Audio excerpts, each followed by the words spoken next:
Welcome everyone to our post-film panel discussion of the Game Changers. Tonight we have a great set of panelists here to answer any questions you may have. If you do, go ahead and put them in the Q&A box. We also have a list of other questions in case you need more time to think of questions. But to kick things off, I'm just going to let each panelist go around and introduce themselves. So just say your name, what you do, and how long you've been plant-based. Hi everyone, I'm Britty Hamby. I am the Executive Director of ATX Vegans, a nonprofit in Central Texas. I'm also the CEO of Planted Society. We're a program that works with companies and restaurants around the country to adopt more plant-based menu options. And we've gotten 4 restaurants to go completely vegan. In my spare time, not so spare time, I'm also a supply chain professional, so I work with different brands and campaigns. I've worked with Veganuary, $1 Million Vegan, Humane League, and right now I'm the snack manager at a company called Vegan Cuts, and I'm so happy to be here. Thanks for having me. Oh wait, plant-based. I've been plant-based for a really long time, since I was a teenager. Well, not plant-based. I guess we're gonna get into this later, but I've been vegan for a very long time, and plant-based part of that time. Cool. I'll go. I am Liz Medina, and let's see. I have recently transitioned, and I am now the inaugural Inclusion and Accountability Director for an amazing company called Everlywell that is in the health and wellness industry and specifically does at-home lab tests. And so super excited to get to be a part of that amazing work and really making that information accessible to communities in need of information. Let's see, I do a lot of things sort of at the intersection of my interest and passion in health and wellness, specifically fitness related, specifically related to social justice and access for underrepresented communities, particularly communities of color, Black and brown communities within the vegan community. And I also am an alum of SU, class of 97. And most importantly, I have been, I like to say, whole food, plant-based, vegan for all the reasons for going on 4 years now. So there it is. Hi guys, my name is Reece Sandercock. I'm a student at SU. I'm also an EcoRep and I am a sophomore. I play basketball and I've been plant-based for about 2 years now. Hi, I'm Daniel Austin. I've been vegan since 2005. I wish I would have done it sooner. I was a pesky pescatarian about 7 years prior to that. My mom was vegetarian her whole life, and I even before I was born, I used to make fun of her.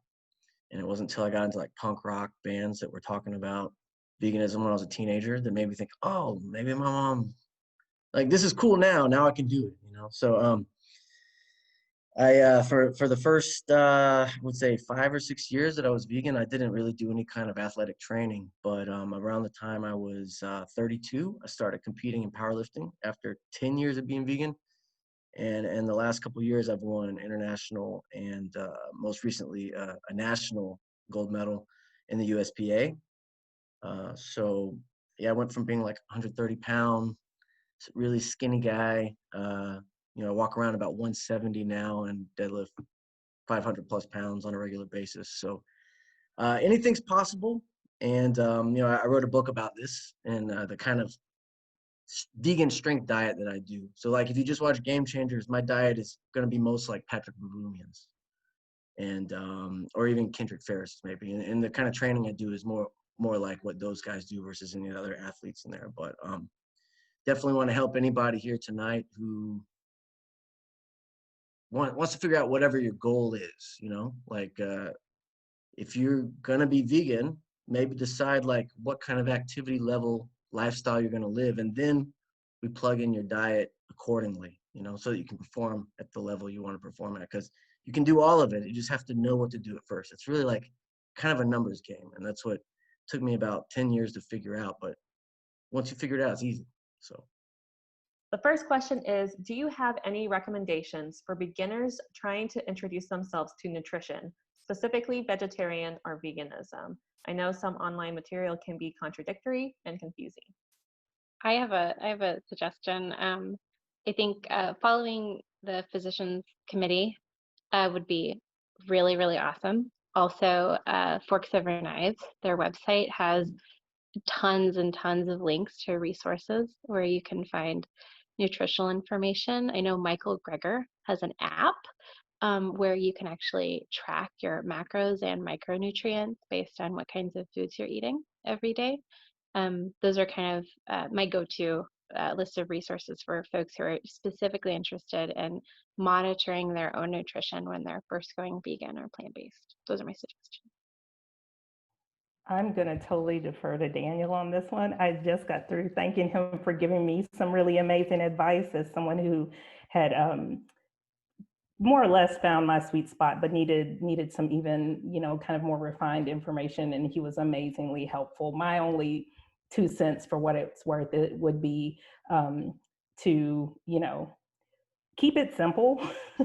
to definitely less is more at the end of the day. And, there definitely, I know we'll probably get into this, as we talk more, but, thinking about the, value of whole foods, in your nutrients in terms of, and what your goals are, really what you're trying to accomplish. So, and some of that I think I stole from Daniel as the reminders he gave me. So that would just be my 2 cents is, yeah, definitely keep it simple. Yeah, that's what it says on the back of my book is keep it simple. Yeah, you got to really just, I think, decide what kind of lifestyle are you trying to fuel yourself for? Because if you're mainly going to just like work at a desk and then watch Netflix at night, you don't really have to do very much. You can have a lot of fun. Now, if you're going to worry about getting soft, living that kind of lifestyle, then you need to do some weight training. And that's not all diet, but then you need to focus on what kind of foods and eating them at what kind of times is going to help you perform, like in the gym or whatever. But let's see. Let's read the question again. And you recommend it for beginners? Well, there's so many questions that I would ask somebody asking this question. What kind of food do you like? Because you need to go find the vegan. Like, not all vegan cheeses are equal. Not all vegan meats are equal. For some people, eating a lot of like high fiber stuff might actually mess you up.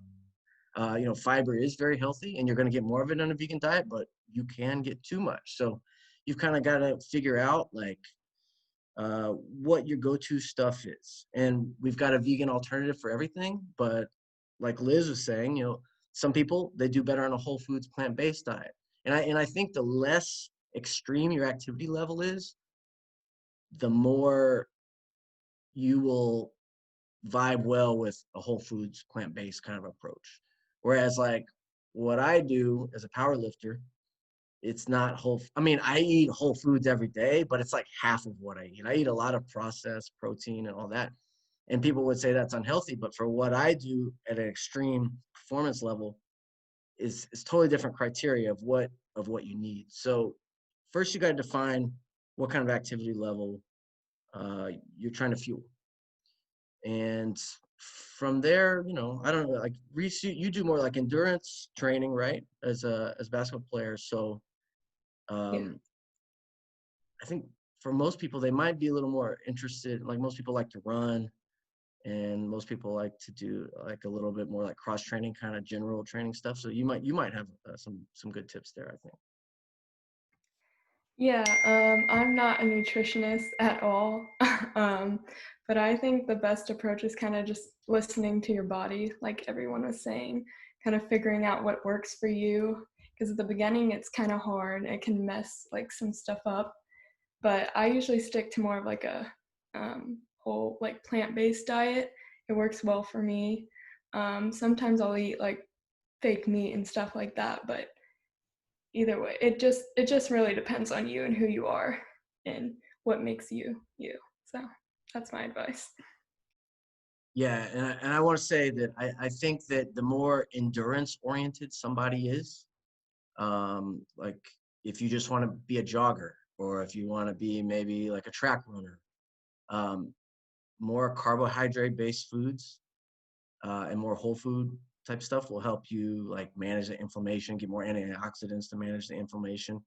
But very importantly, you need to make sure you get enough calories, you know, for like whatever your body weight is, whatever like your target body composition is, like the amount of muscle you want to have, the amount of body fat you probably want to trim off. Most people don't want to get more of it, you know what I mean? It's actually very easy to do that too. Like I bulk, I cut, I whatever, you know, as a lifter. But I would say the more muscle oriented you get, like the more hypertrophy, the more you want to grow your muscles, the stronger you want to get, you might need to focus more on protein.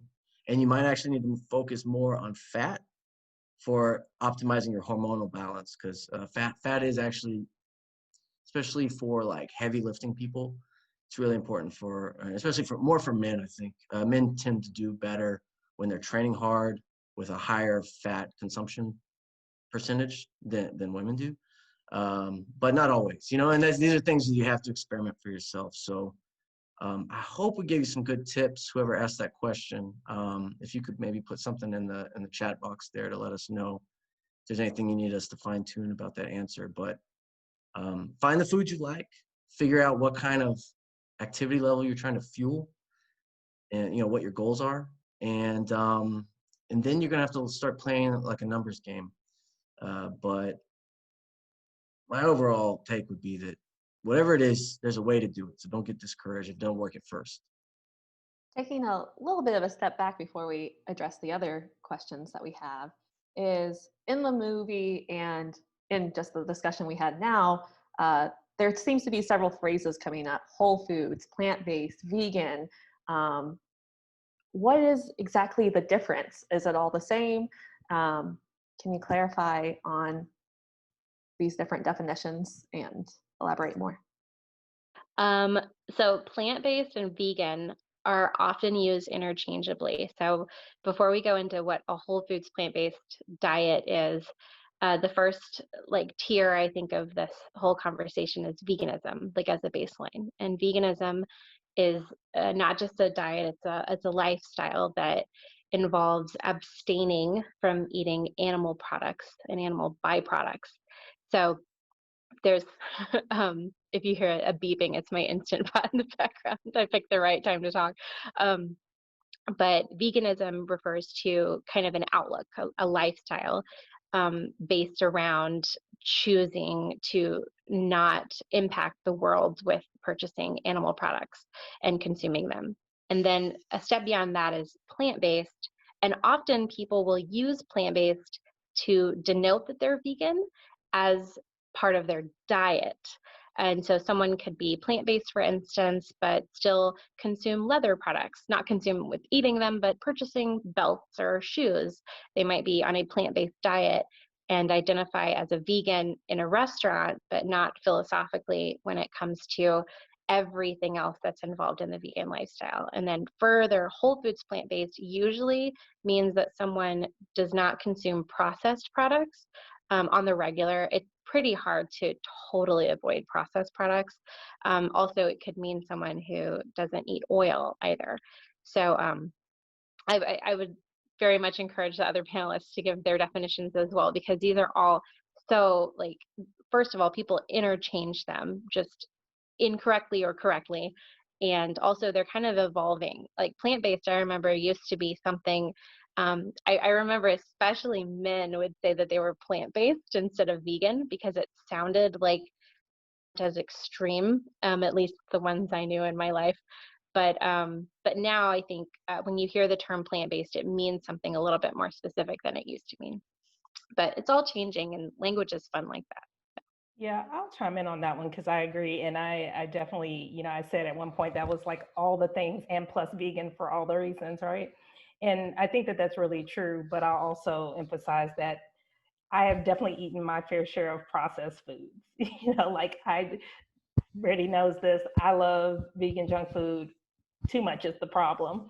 And when I was transitioning, that was a good way for me to transition, was to take the things that I like to eat, the foods that were familiar to me, the cultural foods, and veganize them, right? Like that was a really good starting point. And I often suggest that to people who are, or as I'm trying to sort of introduce / convert people. That's the way I tend to do it. But all of that being said, I definitely have, because of my health and wellness and fitness goals, really, made an intentional effort to be whole foods, which is, again, very much like it sounds, whole foods, the least processed, most, like in the case of, we're talking about vegans, how they come out of the ground or off the tree or et cetera, which is ultimately out of the ground as well, but, with very little processing.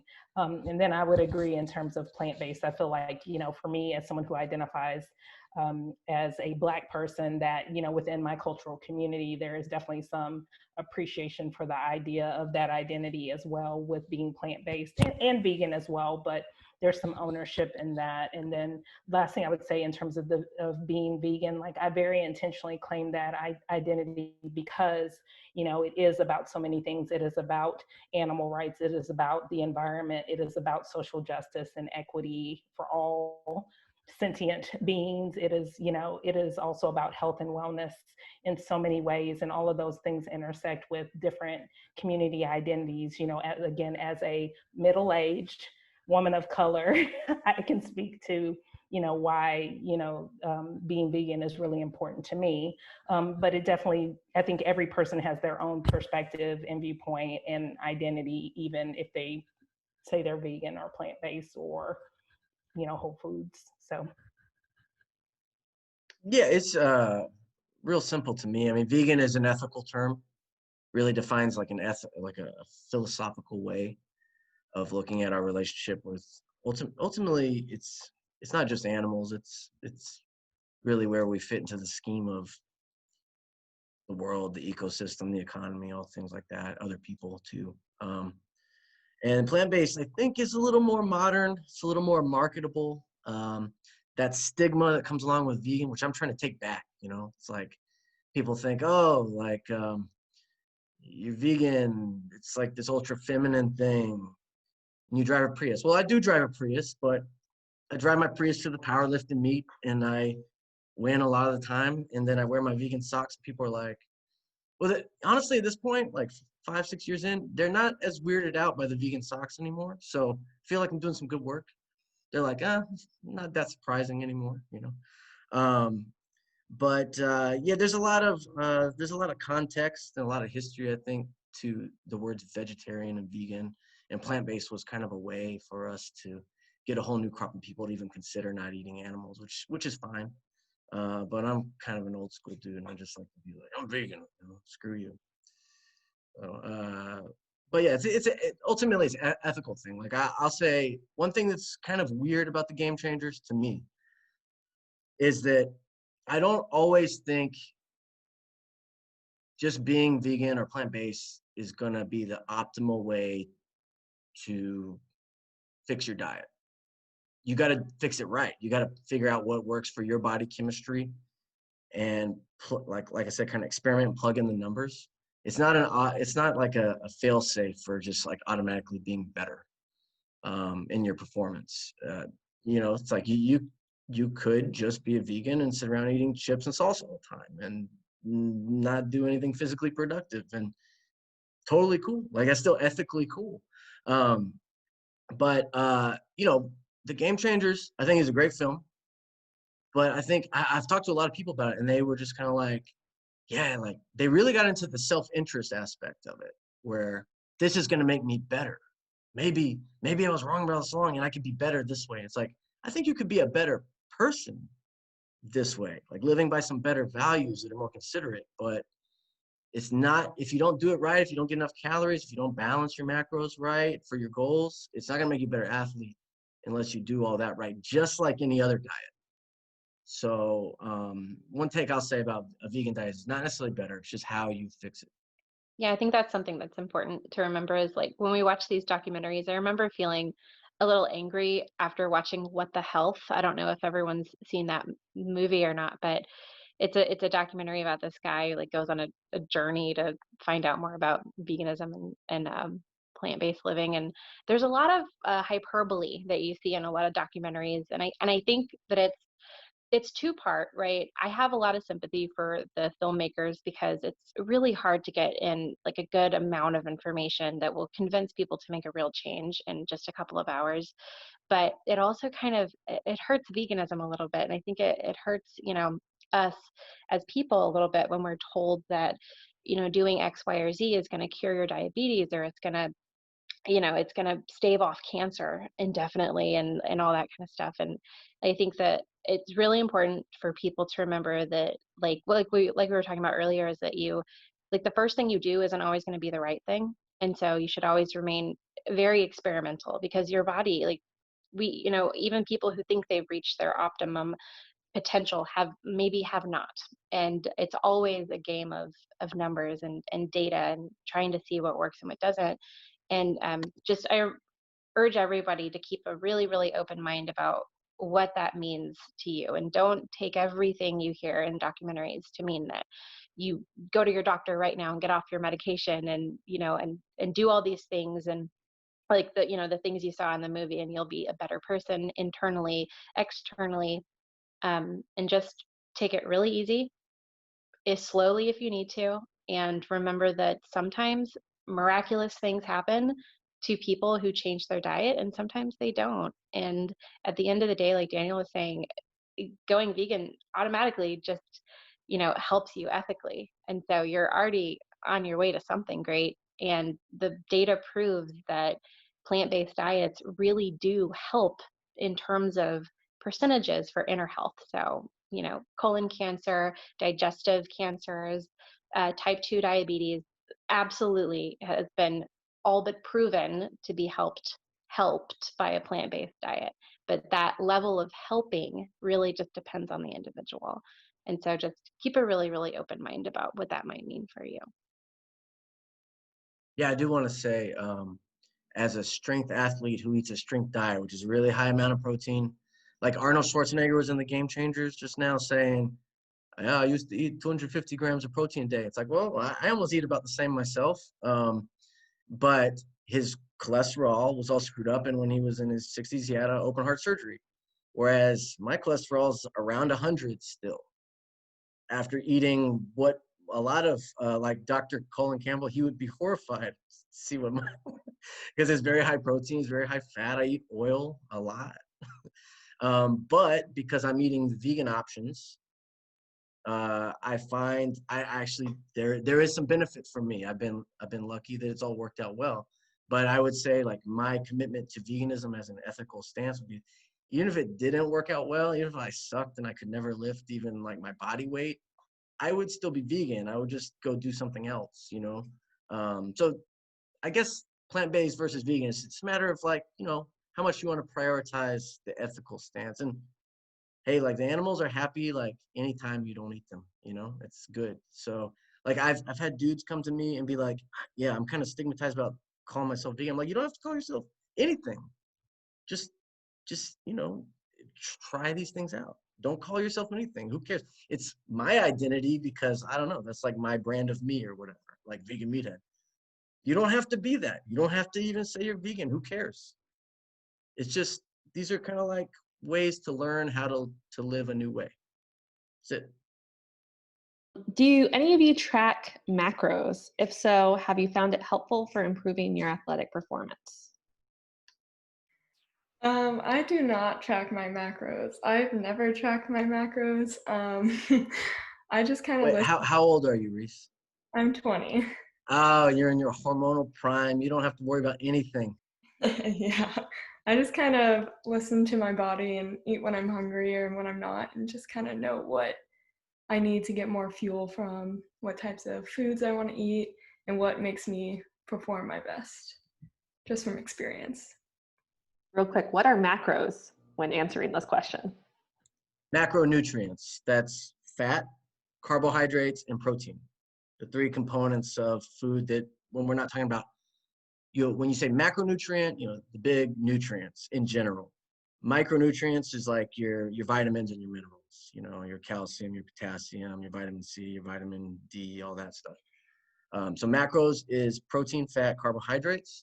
And for me, as a strength athlete, yes, I don't really track them now because I figured out what works for me, but I had to find that out. And for strength athletes, I look at the biggest, nastiest guys with the worst diets on the planet, like Hafthor Bjornsson or Eddie Hall, the world's strongest men, they have, and there's a documentary you could watch, and it talks a lot about their diets. These are guys that weigh like 400 pounds and deadlift over 1,100 pounds, right? Psychos.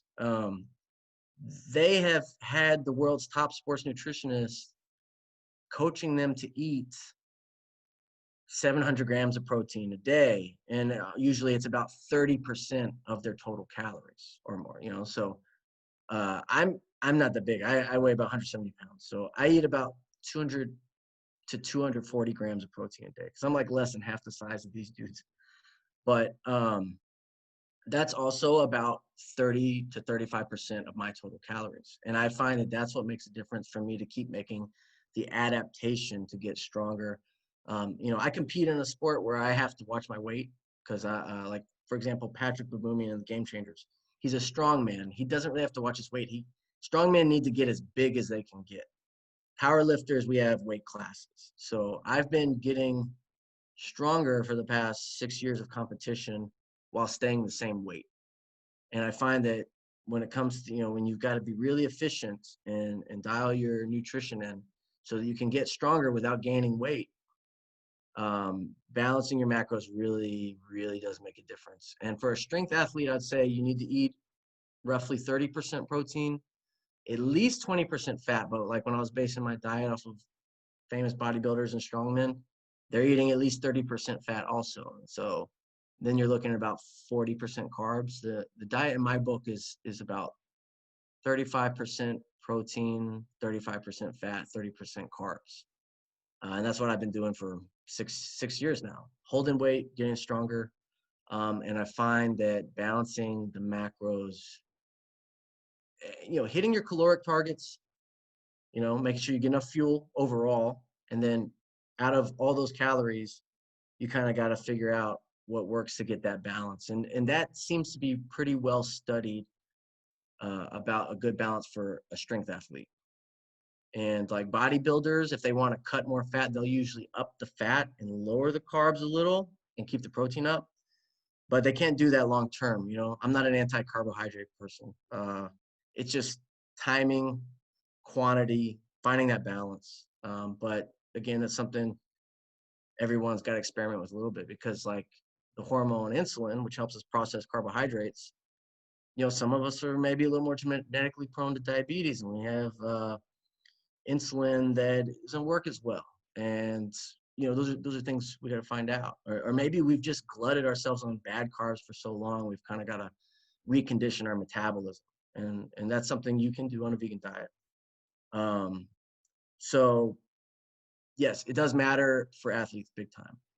And the more strength oriented you get, the more protein and the more fat matter. In relation to tracking macros, do any of you find any benefit in tracking your calories and protein intake in apps, or do you find eating more intuitively to be more beneficial? Do you have any tips on intuitive eating and what that looks like? Yeah. I mean, I'll just say, as no one who claims to be any sort of athlete, I haven't, well, let's just say I didn't compete in college or beyond that. So, but as someone who cares deeply about health and fitness, and who does strength train pretty seriously, and also as a 45-year-old African-American woman who's definitely has some insulin resistance issues, like everything Daniel just said was exactly, and to Britty's point about, you know, I had to find out that yes, when I was cutting, you know, it was okay because I didn't miss the carbs the way my body didn't miss the carbs. I missed the carbs. My body didn't miss the carbs the same way. But I also, you know, consume a lot of soy, which some people can't do. It just does not work well for them. Again, my body seems to be fine with it. And different people have different opinions about that. But, you know, let's not talk about phytoestrogens, right? We can go there in a minute. But to your point, I absolutely use tracking apps. So I think, you know, yes, finding your macro split is critical. I found, you know, and that was, you know, some of the insight I had to get from people smarter and, you know, more experts in this than me, to help me find that you know, that sweet spot. And again, it all depends on, you know, are you bulking? Are you cutting? You know, are you doing more cardio, less, whatever, you know, it is you're trying to do. But even when you try to figure that out, keeping those calories, for me, it was really, once I could figure out, you know, what I wanted to track, it gets pretty repetitious. I mean, for me, again, if you're someone who doesn't mind the same thing, eating the same thing, more or less most of the time, then it's totally easy. If you're someone who likes a lot of variety, then having a tracking app can really help too, in terms of making sure that, you know, you're staying in your macros and your calorie counts. I'm not promoting this. I am just a user of MyFitnessPal is a good one for me. I really like it.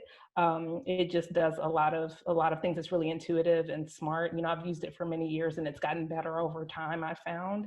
And on the times, you know, sort of being more at home, you know, going out to eat was definitely that was a good way to, you know, try to make some solid choices, or better choices. So yeah, I'm a huge advocate of using those. And they're a little bit more labor intensive on the front end, but then they pay you back. They, especially, you know, as you use them over time. So.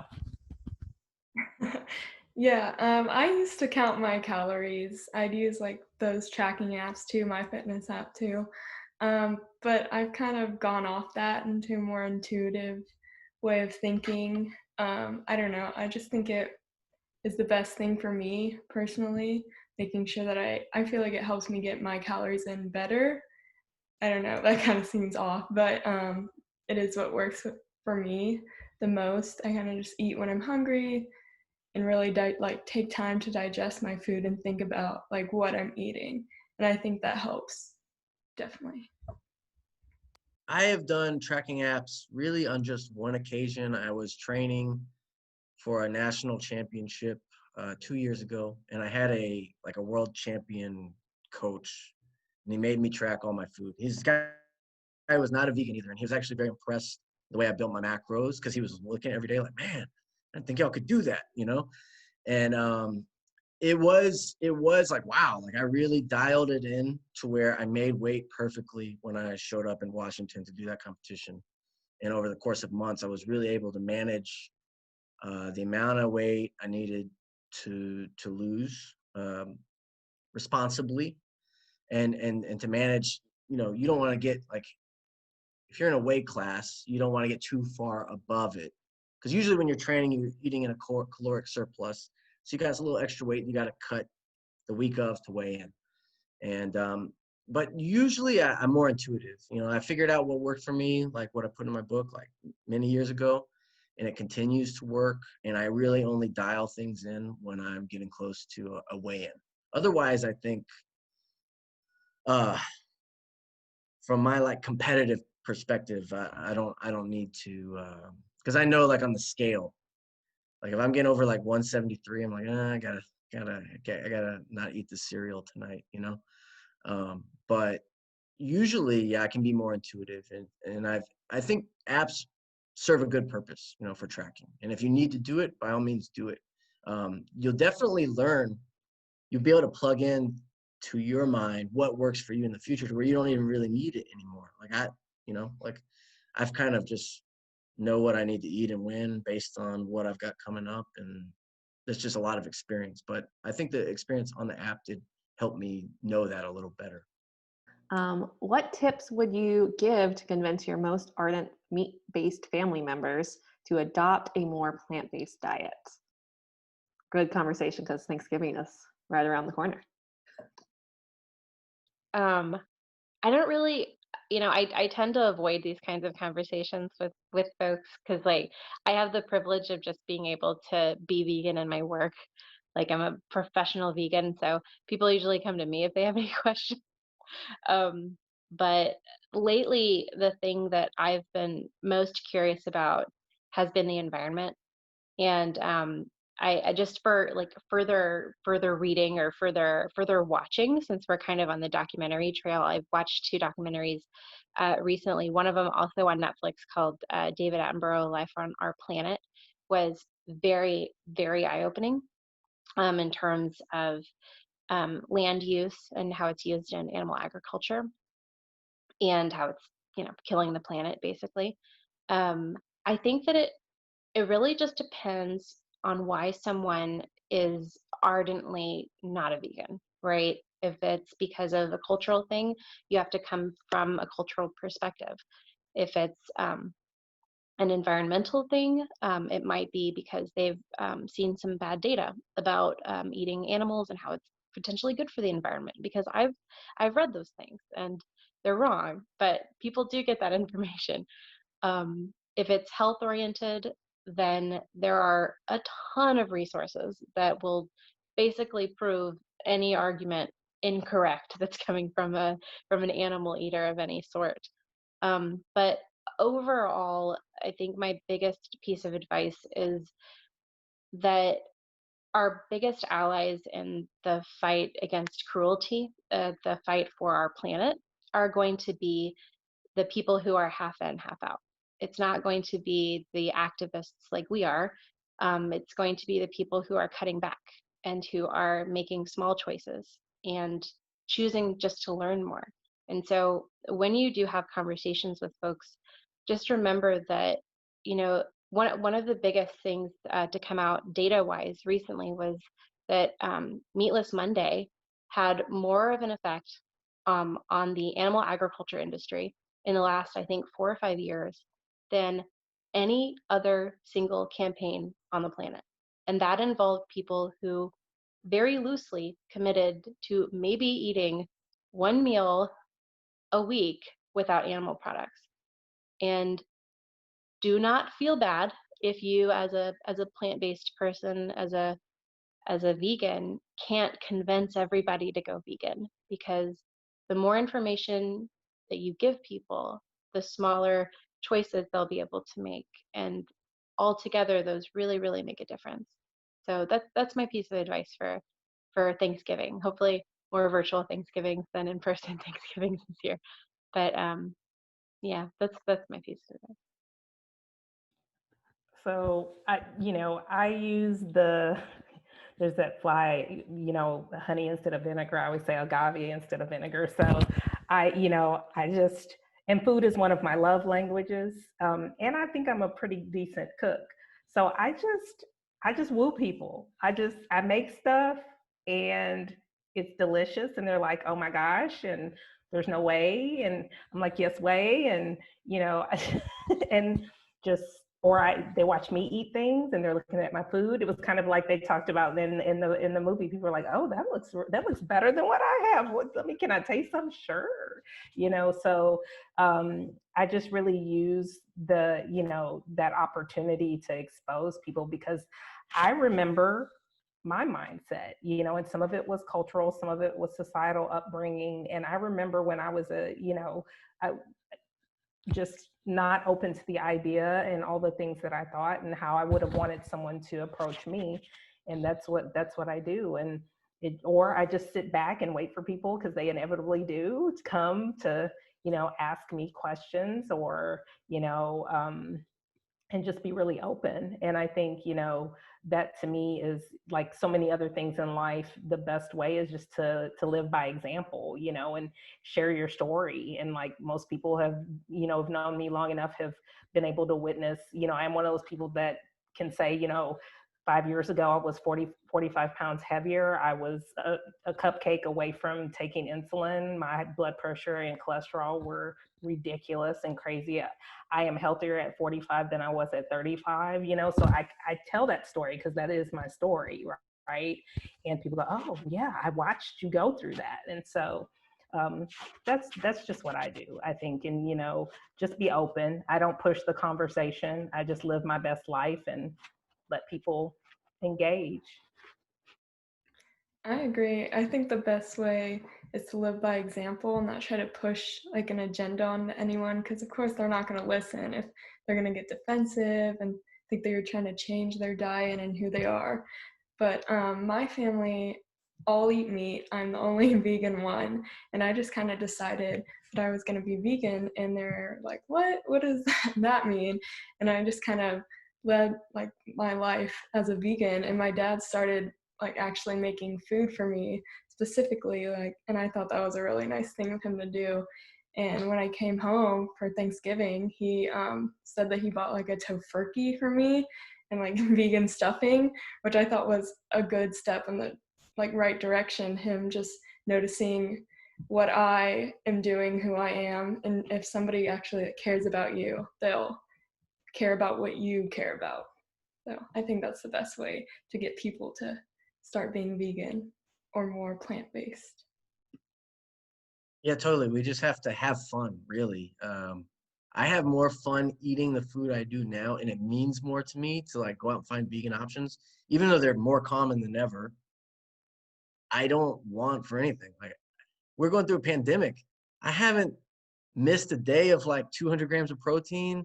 I've still been finding vegan donuts when I go out into town. You know, it's like I still have fun, and we're very privileged to live in this time where we have those options. And then, yeah, like Reese is saying, lead by example. I found that many years ago when I started learning how to squat, you know, I don't talk to people about veganism in the gym, but they'd be like, man, you got a good squat form. And then, you know, you talk to them a while and they're like, yeah, and vegan, blah, blah, blah. They're like, wait, what? So, you know, you got to shock them. Like, I used to be a personal trainer. I didn't tell anybody I was vegan at first. And they would ask me for like protein recommendations, and they'd go get some pea protein, and they'd be like, why didn't you give me whey? And I was like, oh, you trust me? And they're like, yeah. I mean, it's fine. It's good. Oh, it's because I'm vegan. They're like, so surprise people, have fun. And yeah, everybody's on their own path. I find the best way to change people's minds is not even like when this stuff comes up at a dinner, it's like someone else's family or something. I'm just like, hey, I just want the record to show I didn't bring this up.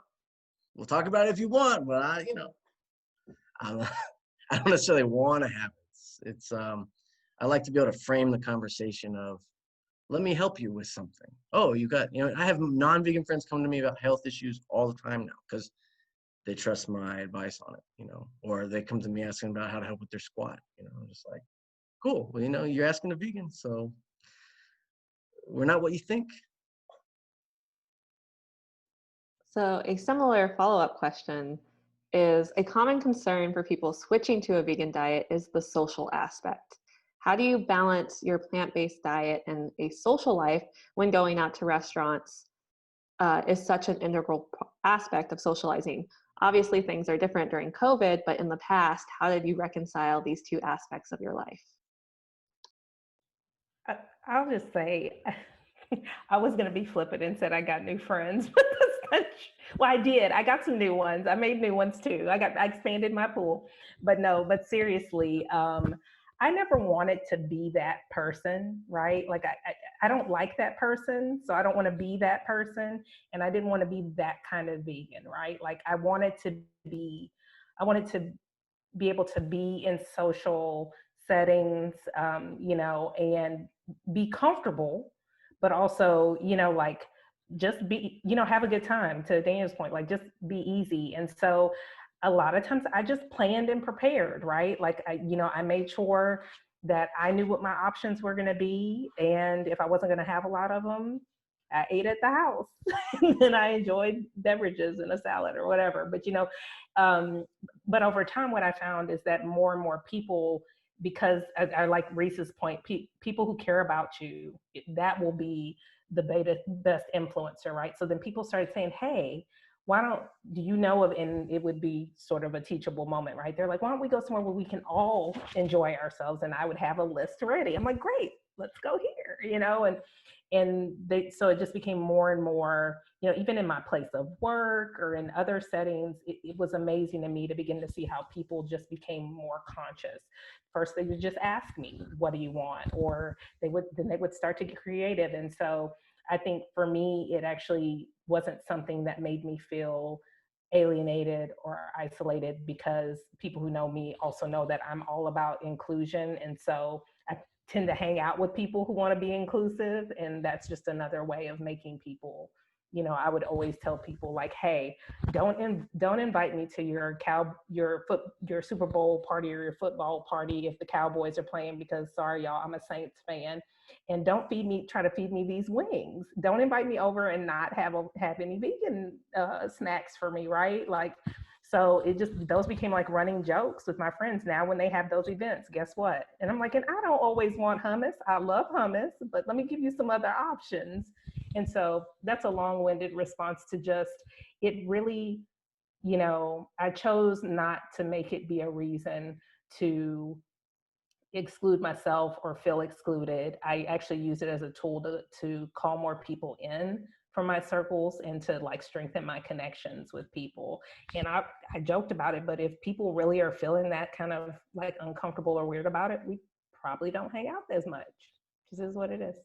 Yeah, I think your friends are really going to show up. Like they're going to be interested in where you want to go out to eat. And I think that's that's one of the most important things to remember is that, well, like be the one who suggests the restaurant. Like a lot of times people don't want to pick restaurants just because we're people and we don't want to make the decision. And so vegans often get to be the people who choose restaurants. So have a list available, like Liz was saying. It's really convenient too that we live in Central Texas because there are vegan options on pretty much every menu in Central Texas. Like I would argue most menus have a vegan option, not including fries because that's pretty much an option everywhere. But I used to make the joke, and I won't make this joke now, but I'll say it. But the joke is that even if there's not vegan food, there's often alcohol. So if they don't want you to be, the annoying vegan, you're still going to be the annoying drunk at dinner. So most alcohol is vegan anyway. But I have that kind of experience. I went vegan when I was relatively young and I was having to make my own food for a very long time. But fast forward to now, and our Thanksgivings are mostly vegan. I would say mostly vegan now. And that's taken years and years to happen, slowly over time. But, family and friends who respect you and who value you will get excited about stuff like this, and they'll make sure that you're included. And if someone doesn't seem like they're very excited, it might just be that they don't understand what's happening. So just always be really friendly, really kind, and if someone has your best interest at heart, then you can always educate and help choose restaurants when it's restaurant time again after COVID. Yeah, I would say, was it Benjamin Franklin? Not that I really go around quoting founding fathers, but he said, if you fail to prepare, you prepare to fail. And I still, to this day, if I'm traveling or if I'm going to go out with some people and they're going to pick a place, because they just don't know any better and they don't know that, well, for me, it's like there's a whole other degree. It's like I'm not just going to go get a vegetable plate if the place doesn't have a good vegan protein dish, but we can't complain. So I'll drink my protein shake on the way to the restaurant and I'll get a coffee or something and hang out. And they won't hear a word from me about, can't believe you chose this crappy place. And I'll go eat a Cliff Bar, Builder Bar when I get done or whatever. It's, we actually always have to kind of be ambassadors. And I come from a family on my dad's side. It's weird. Like my mom's family, my mom is vegan, my sister's vegan, my aunt's vegetarian. We rule when there's a normal Thanksgiving. My stepdad, he doesn't get a choice. He's learned to accept, hey, this stuff's, I'll have to live with it. It's fine. But my dad's side of the family, yeah, I took kind of a browbeating from them for many years. And even like when I went vegetarian, my dad was like, you better eat more dairy because you're going to die of protein deficiency. This is like, in the 90s, when I stopped eating meat. But now my dad, after all these years and just kind of having fun, being healthy, being athletic, he's like, when I grow up, I want to be like you. So the tables have turned and he'll eat the tofurkey. He'll also eat his turkey and leaves me less leftovers at Thanksgiving, but his mind opened a bit. It took more than a decade. But the people in your life, you choose to love them or you don't, so I just never be the complainer and just let them figure it out. Yeah, we're definitely lucky to live in this time as vegans because there's so many options out there. So many restaurants at least have one option for vegans. And if not, you can probably ask them to take some stuff off and make it vegan. But whenever I'm out with my friends, they're always like, where do you want to go to eat? And I'm like, wherever. And they're like, no, because we need to find something for you to eat. And I'm like, oh, they actually listen.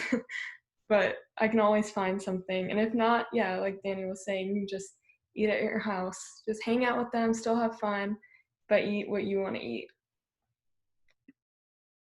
Great. So we have quite a few more questions. So we're going to do lightning round. So just like, just the first answer that comes to your head, and then go on to the next person. So what are some of your favorite vegan athletes on Instagram? And you could also say pass, I don't have any. Mine's quick, mine's easy. I actually train with the amazing Kim Constable. She's also known as the Sculpted Vegan. I'm a huge fan. She's helped change my life. Oh, and the vegan meathead.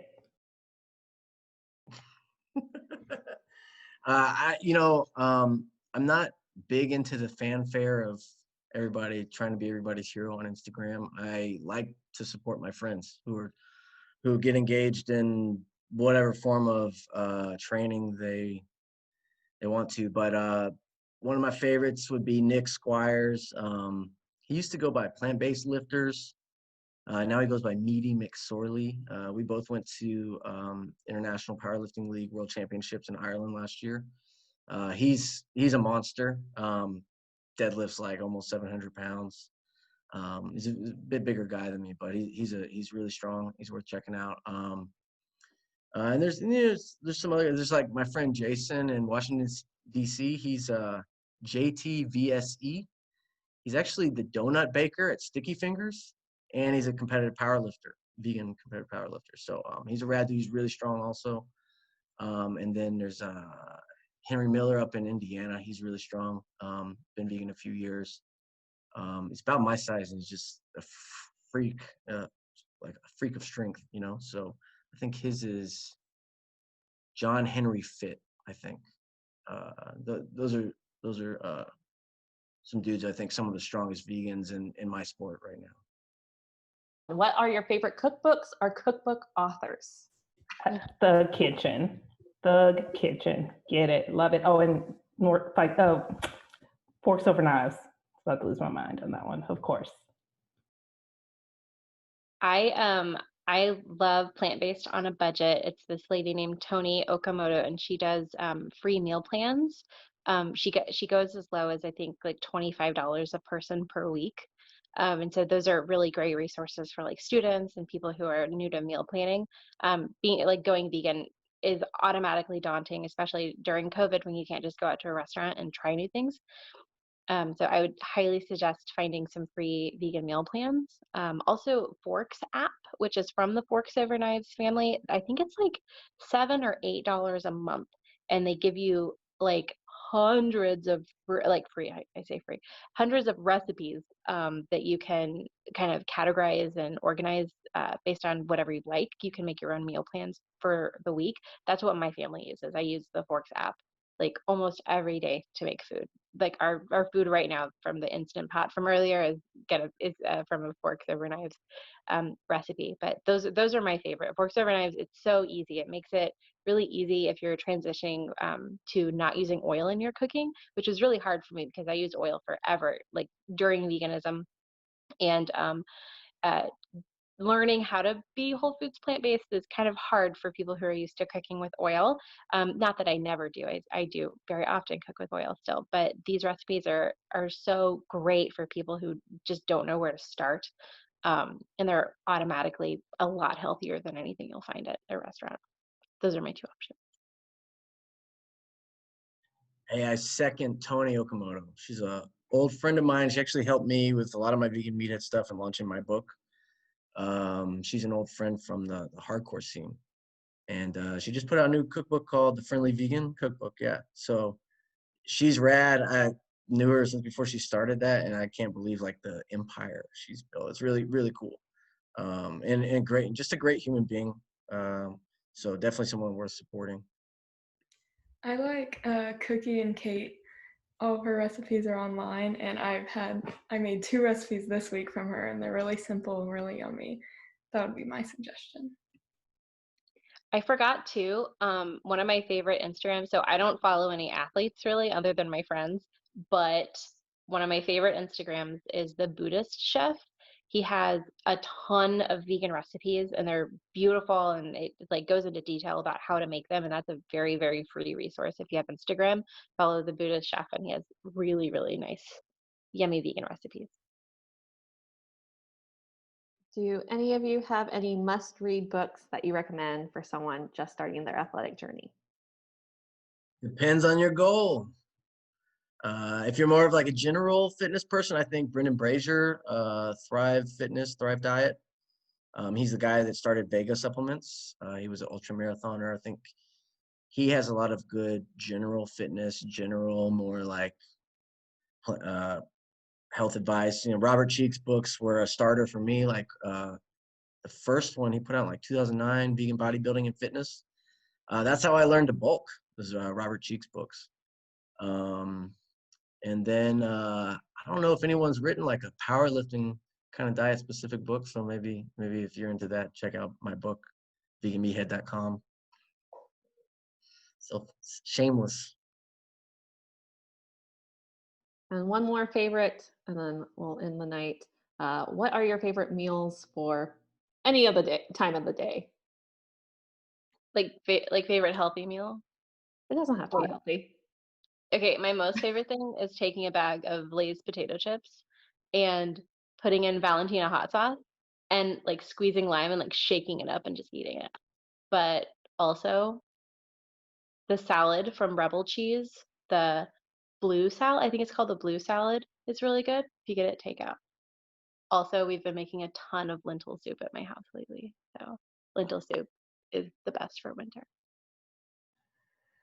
I'm gonna cheat because that, yeah, like when okay, Rebel, yes, all day, every day, twice on Sunday. And so breakfast, tofu scrambled with avocado toast. That's not every day. I don't eat it every day. I eat oatmeal, but when I want to eat something else besides oatmeal, that's what it is. And then I love a good curry. Just, yes, bring the heat, bring the veggies. Let's do that all day. Mine's pretty basic. I love spaghetti, so I'll do it with marinara sauce or vegan Alfredo sauce. I also like Thai food, Indian food. Yeah.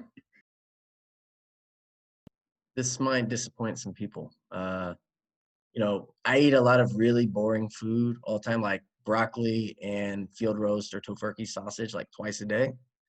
So my favorite thing to eat is a bowl of muesli cereal with soy milk. Just my brain lights up.